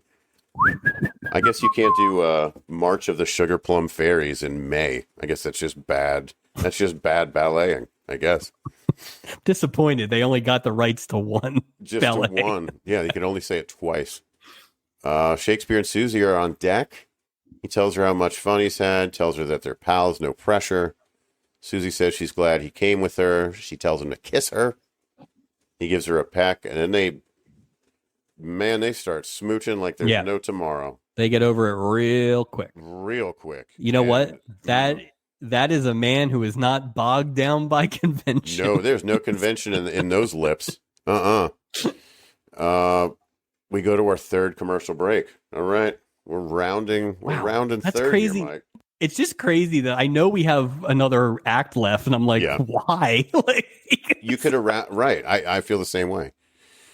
More Doc shenanigans. We're back. We see Doc wearing his banana yellow workout shirt. I will and for- say, hmm. I know you're going to criticize the shirt itself, but I will say now that we're getting to see Bernie Capel in not Doc clothing, he wears a shirt well. That shirt looks good on him. It's not a good looking shirt, but I will say this, and there's been a debate about this in my house about where a men's waist is, and I think this is one of those ones where it fits in. I think he looks good in a shirt for a couple of reasons. He's in decent shape, but I guarantee you his pants are above his belly button in this. Oh yeah, like they pulled him way up. It doesn't help Stubing. You know what it is? I think Doc it helps. I was impressed by the collar, and maybe that's just like 70s collars are a little bigger. But it was like a nice. It was a good looking shirt, like in terms of the structure. I have the same shirt. I just bought that shirt. I saw the episode and went out and got it. Can we get it in the merch store? Yeah. I dipped in the old merch. Oh, good. There you go. We get a discount. Use the promo code. Don't touch your own product. Yeah, use the promo code Norovirus. My only not issue, but it's funny to me that like this shirt screams, "Let me work out in it." Yeah. There's no. Well, we've seen some weird workout clothes. Of course. Well, this is the second time he's worn weird workout stuff. Remember when he was with that older couple running on deck, and he was explaining Johns Hopkins. He was just wearing his outfit, his doctor outfit. Yeah. I couldn't remember if. Oh, maybe no. The weirdest workout clothes were Ray Bolger was dressed in like 9 jackets. In his autumn colored sweatsuit. Stupid Ray Bolger. I'm working out. Dr. Bradford knocks and he jumps into bed. He starts fake coughing and sneezing. Terrible fake coughing and sneezing. He begs her to play one game of backgammon, and she agrees to one game. But you're going to miss the balleting, you know? Yeah, like... And the funny part was, this is kind of where it really got pathetic, because she said he could go to the ballet. So he just didn't want to go. He didn't want to go, which I understand, and he's trying to make a move, but he's not docking her. Like if he had moved her, he probably would have. He's weak. So he's weak. Joanna's balleting for everyone super hard. By herself in the Acapulco lounge by herself. She's even got the little outfit on, the little swan hat. Like I'm looking around for ducks. That's how much swan. Oh boy, we're in character. Ducks. She gets a standing ovation. Do you really get a standing ovation twice? Like, are people really like going to be like? I don't even know if it's good or bad. Well, especially on a boat. I just don't. Did it. I guess I just don't know. Like standing ovations in a very small room are odd. Yeah, it's awkward, I would imagine. But well, it's almost like if like say you have a pro juggler, right? And this guy's juggling like 3 flaming torches, gets a standing O, comes back the next night and does it again. Yeah, it is the same crowd. That's a good point. It's the same crowd. It's the same thing. Yeah, that's a good point. Actually, I never thought about that. It is a different act, but it's the same. It's still ballet. That's a cruise-friendly thing to watch over drinks. I mean, the worst ovation of this all is Stubing, who runs up and is like running. He's so close to her, clapping. It's so weird. It's so weird. And he claps so rapidly too. He's just a weird. Yeah. And is that a ballet thing? It was uncomfortable how close he was clapping to her. It's weird. It was weird. He's probably like, she has a crush on me. Weirdo. Yeah, clearly. I'm going to be her mentor. But then when he's doing this, he gives William a little taste of Stubing resting bitch face. Just gives him a little. Well, because while the ovation is happening, what's her name? It's not Molly Maguire. Marcy Maguire and William are holding hands at the table. Yeah. And we get a zoom in like it's a murder. And Joanna saw it. Like, if they were doing it on the table, like that's for effect. On a white table, like with. So she sees it and she splits, and then Stubing just gives him like the stares. I'm mad. I still don't think he got it though. I still think he quite understood what was No, he happening. didn't. He just wants to be a part of something. He doesn't Yeah. know what he doesn't know ballet. He doesn't know Oh, flower. He I'm doesn't know part of anything. I'm part of this love box that we got going on He's here. so desperate. He's such a busybody. That's the thing. It's not like he has. You have nothing else to do. Do you You're think he's so sitting? intertwined with this. He's staring at those two at the table, thinking, "Oh, I wonder if they would like a tour." Just ladies only. Just anybody. Sorry, Hello. William. Oh, are you making out with your newlywed husband? Let me take you on a tour. Like, what? Sorry, Crocodile Dundee. You'll have to sit this one out. No kidding. More smooching from Susie and Shakespeare. Good Lord. He asked her to go steady. Yep. He says that he will not tell her that he loves her, but they can work up to it. Like when they get married. That's 4. That's 4. I was going to say, streak continues, my friend. So that's the one streak that made it. As we said, we're adding continuity, but that's 4 engagements, marriages. RIP to the streaks for Julie getting destroyed by love and physical violence. As far as stubbies go, quick question. Do you think that it's Mrs. Roper and Lorne Green's race to lose as far as either best old or they've been the best. They've been the best. I will say, again, it's very early, but I would say Mickey and Susie, that is exactly what best duo was built for, right? That's a good point. That's a very good point. Yeah. We can absolutely clear them, but I wouldn't be shocked if they end up on the list. No, and I think it goes back to like I was saying, it's such a likable story. It's not right. There's nothing not to like. Right. Exactly. There's no bad beat in it the whole way. No. Which is rare, really, because like even last year, the Kissing Bandit won best storyline, and there are definitely parts of that, mainly with that quote unquote love interest, that were kind of like in the beginning, right? Oh, so absolutely. Not every storyline is perfect. Mm-mm. This is not much like these last couple episodes we've been talking about. Definitely not a high ceiling, but not a low floor, and I think that's a good thing. The thing is, we're willing to give that benefit of the doubt. Like it doesn't have to be like perfect from beginning to end. Just give us. And it moved. It moved. The ballet stuff moved. Well. If you had taken those 7 minutes and made it more ballet acting and less balleting, that would have been tough. It's not the ballet project, right? No. That's what I'd be saying right now. It's not. No, it's not. You want to go see Swan Lake Project? You go somewhere else. Go somewhere else. Beat it. Susie asked if he's just looking for an end to his book. He says, "Nope. I'm looking for a start to my life."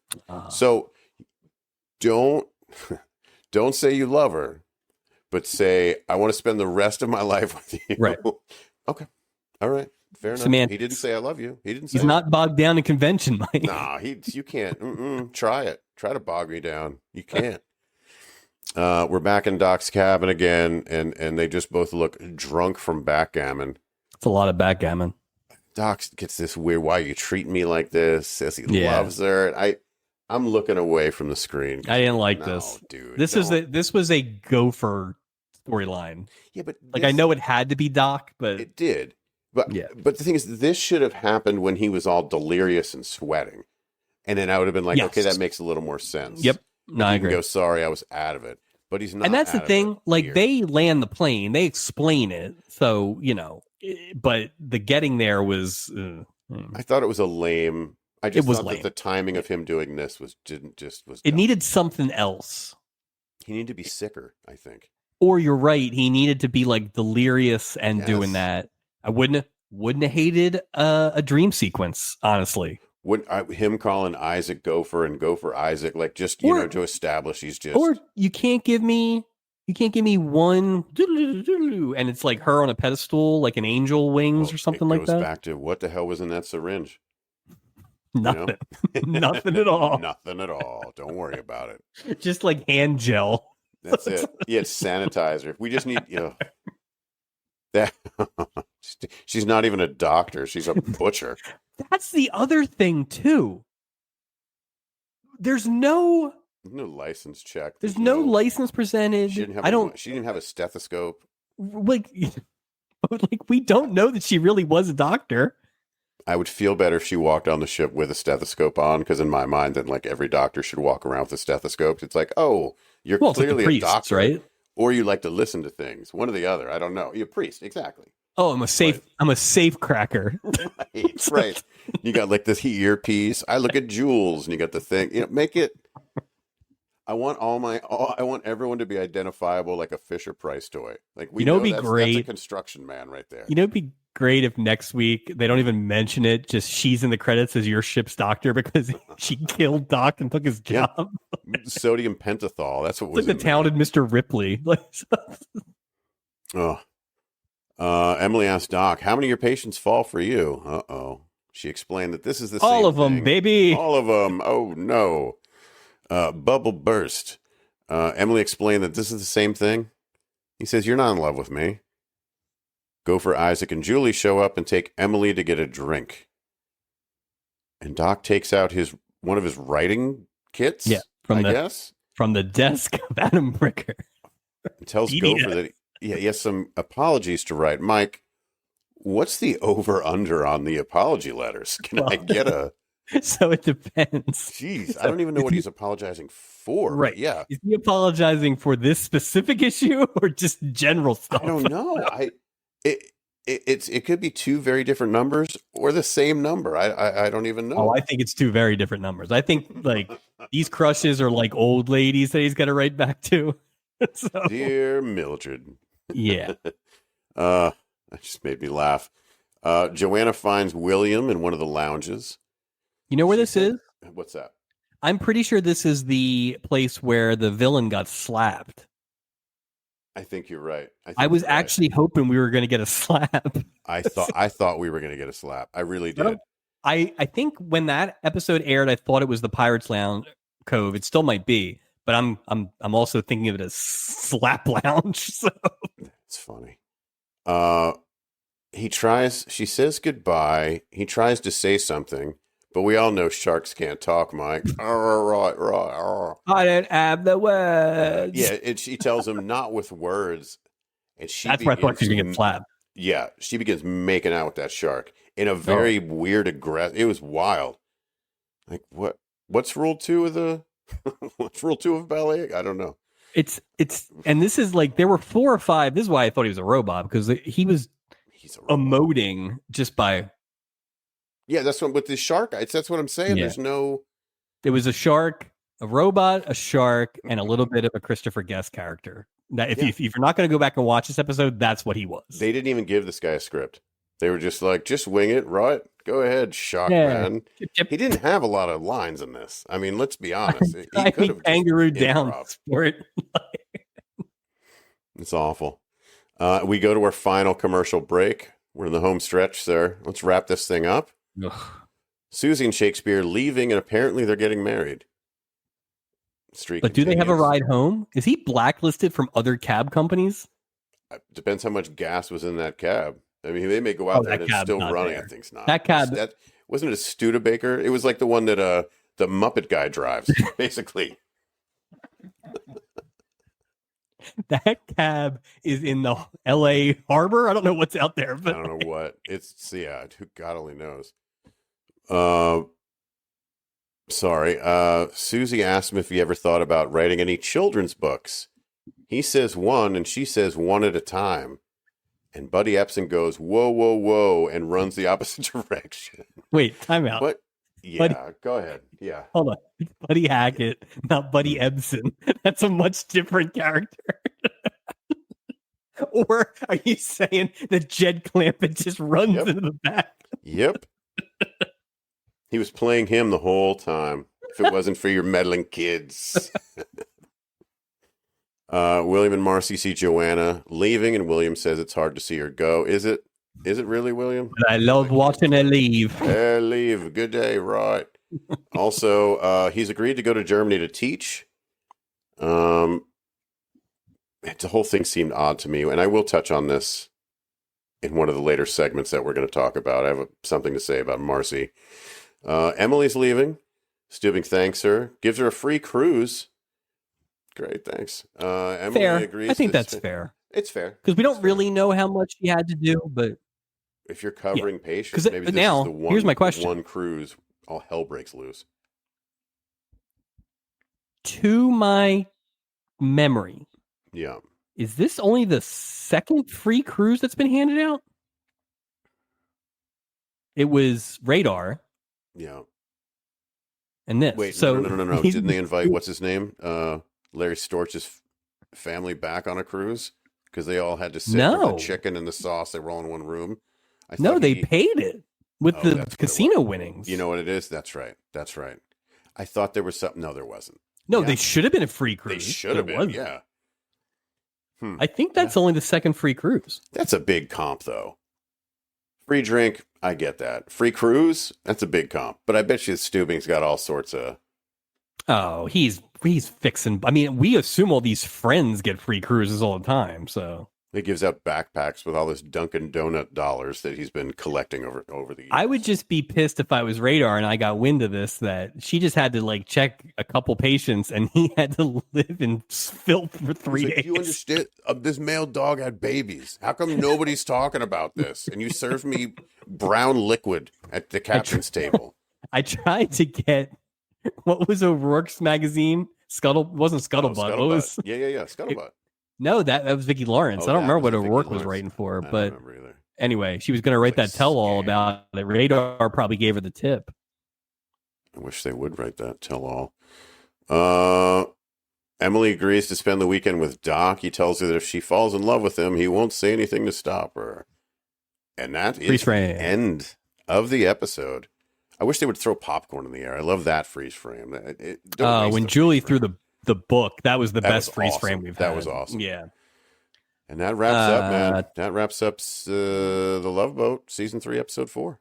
This will be interesting. So, totals in a recap. Best episode is currently Episode 1. The two-parter Episode 2 last week was the worst. Is this better or worse than last week? I don't know what I think. I don't think it's worse, only, and this is just gut, I feel like the Shakespeare Susie storyline puts this one just slightly above last week's. Not much, but a little bit.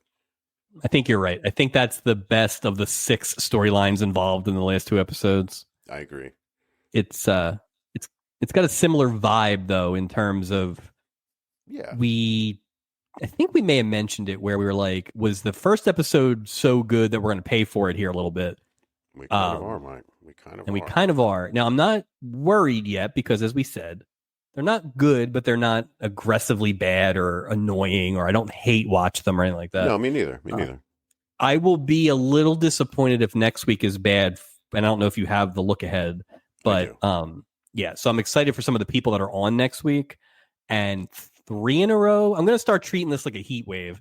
If there's 3 bad episodes in a row, then we have a bit of a streak. So hopefully, alarm or something. Yeah, this is just a little hiccup, but I'm okay with it. But yeah, I agree. Overall, So we'll say this is slightly better than last week. It snuck by. Snuck by. Captain of the week. I think this is probably obvious too. I went with Mr. and Mrs. Mickey Shakespeare Greenbaum. Yeah. There was nothing not to like. It was positive. Was it the great? No, but they were both likable. She was likable. He was likable. They were fun. They were great. They were the best part of this episode, in my opinion. I agree. The only other person I'll say is it's not her fault. I generally like her too. Susan Sullivan as Emily was good. It's amazing. She's kind of always that character. So, but she was good. I wish that she had gotten to do more of a real Doc storyline than that.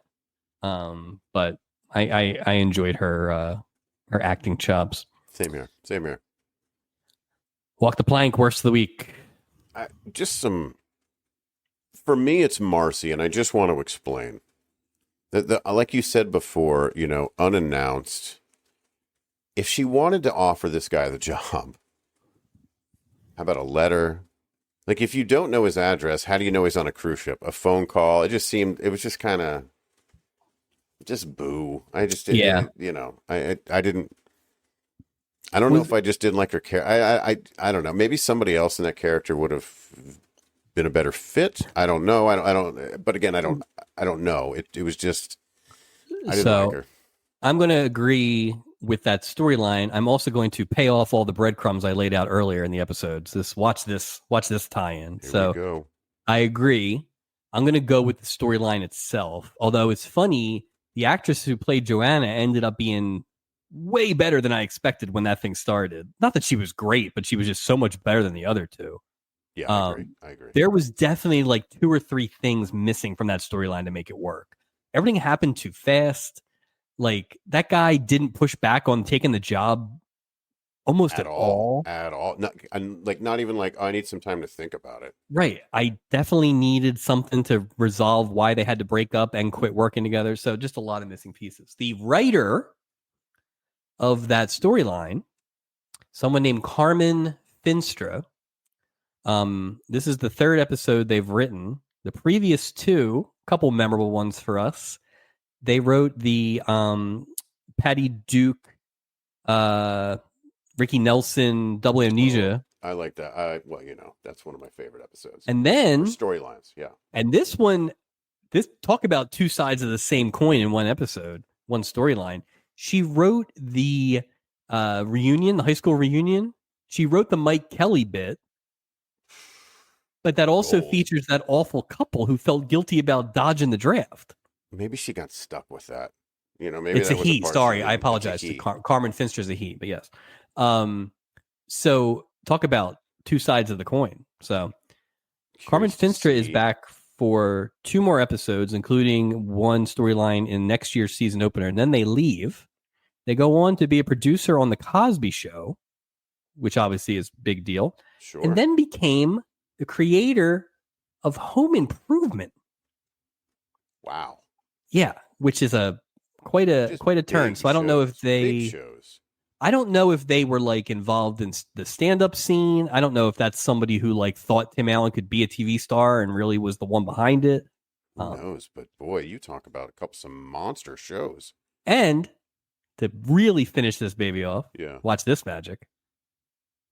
The night that the South of Sunset show aired and had the lowest ratings ever for a new show in 1993, it was going up against the Halloween episode of Home Improvement. So it all ties in. It all ties in. Wow, look at that. That is Totals and Recap for this week. That's fantastic. Time for plugs. Hitting season Patreon, absolutely hammered. Whether you're cheering from the stands or tuning in from home, this is the podcast you need. Grab your bat, your cap, and your Phillies pride. Crack open a beer and enjoy a weekly Phillies happy hour with Chris Jones, Justin Clue, and our very own Mike Robertson. Check out Absolutely Hammered on the Hitting Season Patreon. You can find us everywhere you find your audio podcasts.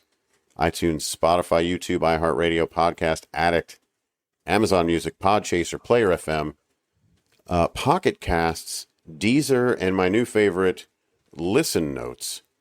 Please hit Listen Notes, my new favorite. Please hit we have to write notes for the... Yeah, it's a whole... We got to do it right after this. We have to write it all out on yellow Post-it notes. From memory. I would like... those art pieces where it's a bunch of words and it makes something. I would like somebody to take all the references we made in this episode that had nothing to do with this episode and make some art out of it. Watch, it's just words that make up the image of Casey Ryback. That would be fantastic. It's just Stubing applauding closely to somebody. Check out our video podcast on YouTube. Again, please hit that subscribe button and leave a review. You can also find us on Instagram and Facebook. Look for weekly reels and updates. Check the old mailbag, Mike. No mail. You can email us at theloveboatproject@gmail.com. We'd love to hear from you. Next episode, Mike. And then I have a very professional sign-off that I've been working on for 53 episodes. But you've been so good at your ad-lib sign-offs. I'm like a natural. Just a natural. I'm the Dustin Rhodes of sign-offs. Next eepisode, we welcome aboard Larry Dallas and Janet from Three's Company. Why is this important? I'm so excited. Let's count. So now we've had Norman Fell, who, don't forget, did not win the inaugural Stubby Award named for him. We had Mrs. Roper on multiple times. Suzanne Summers has been on. John Ritter's been on. Now Janet's on. Larry's on. Don Knott is on in a couple episodes. Was Terry on? Terry was on. And Yep. Terry was on. So Jenny Lee whole Harrison, show. and that there was that one woman, that older sex pot woman who was on for like a season. I don't know if she's going to make it or not. So, but yeah, I'm very excited to see. I don't know that I've ever seen either Joyce DeWitt or Larry Dallas in anything else. So I'm excited. I'm very excited. And now for the professional sign off. And that wraps up episode 54 of this project. Thanks for cruising with us. And don't forget to rate, review, and tell your friends, because the Love Boat Project, much like cruise ship buffets, is better when shared. Until next time.